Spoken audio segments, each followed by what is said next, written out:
প্রিয় দর্শক, আসসালামু আলাইকুম। সকাল বিকেলের নাস্তায় অথবা বাচ্চাদের টিফিনের জন্য যদি তেল ছাড়া সহজ আর মজার কোনো আইটেম তৈরি করতে চান, তাহলে আজকের এই রেসিপিটি ট্রাই করতে পারেন।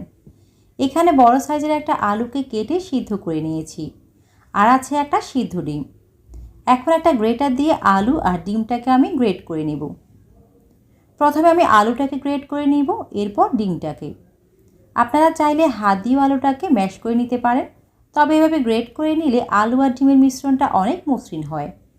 তো এগুলো গ্রেট করা হয়ে গিয়েছে। এবার আমি এর সাথে দিয়ে দিলাম একটা মিডিয়াম সাইজের পেঁয়াজ কুচি, 1/4 কাপ পরিমাণ দিয়ে দিচ্ছি গাজর কুচি, 2-3টা দিয়ে দিলাম কাঁচামরিচ কুচি, তারপর দিয়ে দিচ্ছি পরিমাণ মতো কিছু ধনেপাতা, 1/2 চা চামচ দিয়ে দিচ্ছি টেস্টি মশলা, এরপর গোলমরিচ গুঁড়ো দিয়েছি 1/4 চা চামচ, 2 টেবিল চামচের মতো দিলাম টমেটো সস, সেই সাথে দিয়ে দিলাম স্বাদ মতো লবণ। বাচ্চাদের স্কুলের টিফিনে অথবা সকালের নাস্তায় আবার চাইলে মেহমানদারিতে এই নাস্তাটি তৈরি করে দিতে পারেন।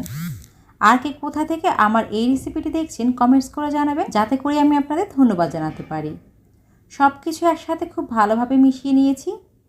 এবার এটাকে একটা সাইডে রেখে দিয়ে এখানে আমি 2 টুকরো পাউরুটি নিয়ে নিয়েছি।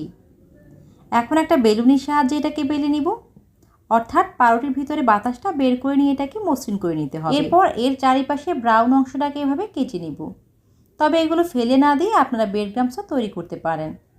2টো পাউরুটি আমি একসাথে এভাবে মসৃণ করে নিয়েছি। এবার একটা পাউরুটির চারপাশে এভাবে টমেটো সস লাগিয়ে নেব। এরপর তৈরি করে রাখা ডিম আলুর মিশ্রণটা এর মাঝখান বরাবর দিয়ে দিচ্ছি।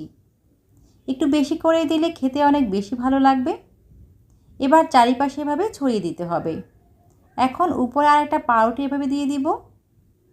এরপর হালকা চাপ দিয়ে চারিপাশে এভাবে সিল করে দিতে হবে, যাতে মিশ্রণটা বের হয়ে না যায়। এবার একটা ছুরি দিয়ে এটাকে আমি এভাবে ট্রায়াঙ্গেল শেপের কেটে নিব। দেখতেই পাচ্ছেন খুবই সুন্দর আর মজাদার একটি স্যান্ডউইচ তৈরি হয়ে গেল। একইভাবে আমি বেশ কয়েকটা তৈরি করে নিয়েছি। এবার একটা প্যানে 1 টেবিল চামচের মতো বাটার দিয়ে দিলাম। বাটারটা গলে যাওয়ার পর স্যান্ডউইচগুলো প্যানের মধ্যে দিয়ে দিব। চুলার আঁচটাকে লোতে রেখে বেক করে নিতে হবে। একটা সাইড হালকা ব্রাউন হয়ে এলে অন্য সাইডটি উল্টে আরেকটু বাটার দিয়ে দিব। তো এখানে আপনারা তেলটাও ব্যবহার করতে পারেন যদি বাটার না থাকে।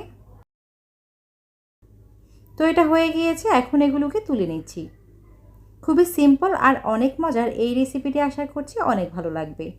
রেসিপি কেমন লেগেছে কমেন্টস করে জানাবেন, আর আমাদের পেজে নতুন হয়ে থাকলে পেজটাতে ফলো দিয়ে রাখবেন। আজ এই পর্যন্তই, ভালো থাকবেন সবাই। আল্লাহ হাফিজ, আসসালামু আলাইকুম।